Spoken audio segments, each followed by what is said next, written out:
Video में microbiology के बारे में जानेंगे। माइक्रोबायोलॉजी के इंट्रोडक्शन को मैं आपके लिए इलेबरेट करूंगा, माइक्रोब्स को इलेबरेट करूंगा। माइक्रोब्स के एग्जाम्पल तो हम इसमें नहीं डिस्कस करेंगे, लेकिन इन जनरल माइक्रोब्स कितने इंपॉर्टेंट रहते हैं हमारे हमारे बायोस्फीयर के लिए, अर्थ के लिए, ये जानना बहुत ज़रूरी है। आप स्लाइड देख रहे हैं जिसमें मैंने माइक्रोब्स की प्रेजेंस को बताया है कि कितने डाइवर्स एनवायरनमेंट में माइक्रोब्स आपको मिल सकते हैं। वो एनिमल्स में भी होते हैं, वो ओशंस में भी होते हैं, वो सॉइल में भी होते हैं, हर जगह प्रेजेंट हैं और एटमॉस्फेरिक कार्बन और नाइट्रोजन को फिक्स करने में बहुत इंपॉर्टेंट रोल प्ले करते हैं। They regulate the function of biosphere. बहुत सारे फंक्शंस हैं और बहुत सारे तो हमें पता भी नहीं होंगे। तो माइक्रोब्स इतने इंपॉर्टेंट हैं। फोटोसिंथेसिस भी कैरी आउट करते हैं। बहुत सारे फोटोसिंथेटिक ऑर्गेनिज्म, माइक्रो ऑर्गेनिजम्स हैं, वो डाइजेशन में हेल्प करते हैं। फोटोसिंथेटिक अलग हैं, डाइजेशन करने वाले अलग हैं।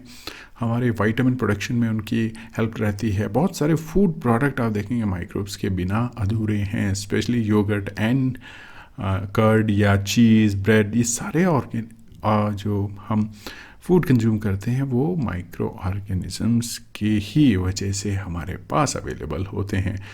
और जहाँ तक मेडिसिन्स की बात रही, एंटीबायोटिक्स ऐसी इंपॉर्टेंट मेडिसिन्स हैं जो माइक्रोब से ही मिलती हैं, और vitamins, enzymes, list is so long. तो माइक्रोब्स जो हैं वो बहुत इंपॉर्टेंट हैं हमारे बायोस्फीयर के लिए, हमारे लिए।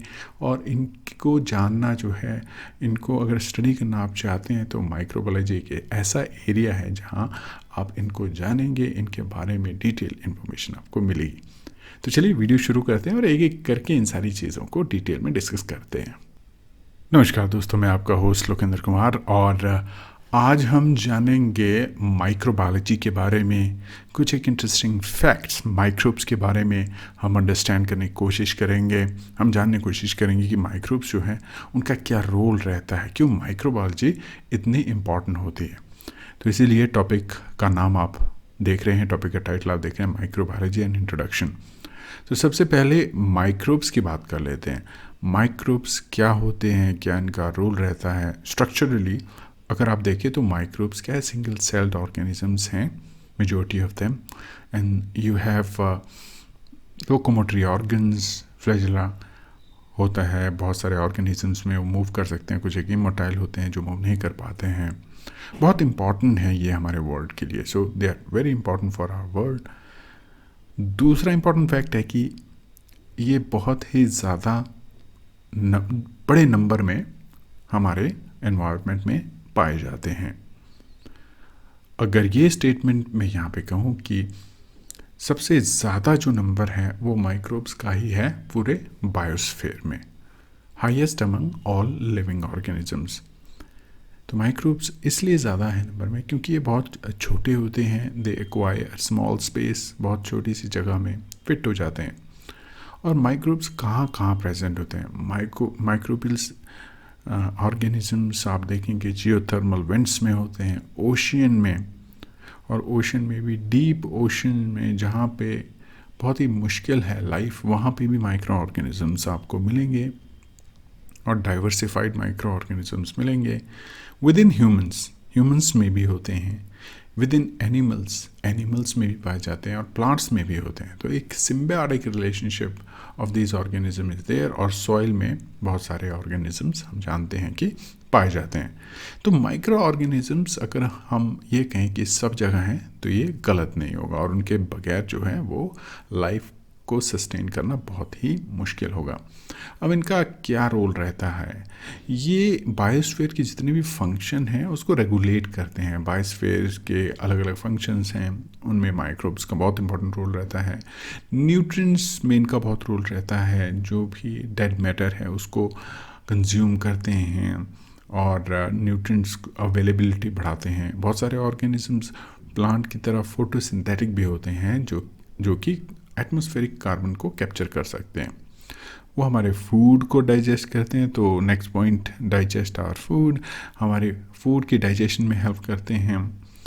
हमें वाइटामिन्स प्रोवाइड करते हैं, विटामिन बी, विटामिन के हमें माइक्रोब से मिलते हैं। तो देखिए बहुत इंपॉर्टेंट जो चीज़ें हैं वो माइक्रोब से हमें मिलती हैं। अब अगर मैं एटमॉस्फेयर की बात करूं, specially in relation to carbon and nitrogen, हमारे एटमॉस्फेयर में कार्बन और नाइट्रोजन सबसे ज़्यादा, बहुत ज़्यादा मात्रा में मिलती है, और इसको फिक्स करने का काम भी माइक्रोब्स करते हैं। तो टोटल अगर मैं बात करूँ, approximately 50% of the carbon, the atmospheric carbon, और 90% ऑफ द एटमॉस्फेरिक नाइट्रोजन, उसको फिक्स करने का काम जो है माइक्रोब्स करते हैं। तो देखिए कितने इंपॉर्टेंट है, इनके बगैर जो है लाइफ को सस्टेन करना बहुत ही मुश्किल हो जाएगा। अब सोसाइटल बेनिफिट्स की बात करें तो हमारे फूड में बहुत सारे माइक्रो ऑर्गेनिजम्स इंपॉर्टेंट हैं। ब्रेड प्रोडक्शन में हमें माइक्रोब्स की जो है वो ज़रूरत पड़ती है। अगर हमने ब्रेड को बनाना है, अगर हमने कर्ड को बनाना है, चीज़ को बनाना है, so all this is a part of the traditional biotechnology.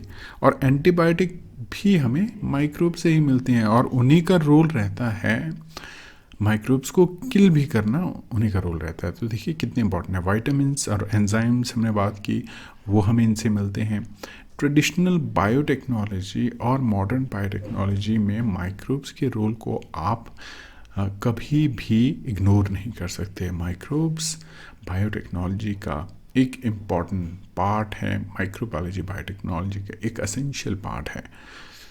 तो ये कुछ एक चीज़ें हैं जो माइक्रो वर्ड के बारे में आपको जाननी चाहिए, माइक्रोबायोलॉजी के बारे में इन जनरल आपको पता होना चाहिए। तो उम्मीद करूँगा दोस्तों आपको इस वीडियो में जो basic information about microbes, microbiology, वो आपको क्लियर हुई होगी। आपको कुछ एक फैक्ट्स जो है मैंने डिस्कस किए वो आपको क्लियर हुए होंगे, उनसे आपको एक कॉन्क्रीट इन्फॉर्मेशन मिली होगी कितने ज़रूरी है माइक्रोब्स हमारे बायोस्फीयर के लिए, हमारे लिए और हमारे अर्थ के लिए। तो आगे जो है इसी तरह की वीडियोस मैं लेके आऊँगा जिसमें अलग अलग टॉपिक्स हम कवर करेंगे। अगर आपको ये वीडियोस अच्छे लगते हैं तो चैनल में बने रहिए। तब तक के लिए धन्यवाद दोस्तों।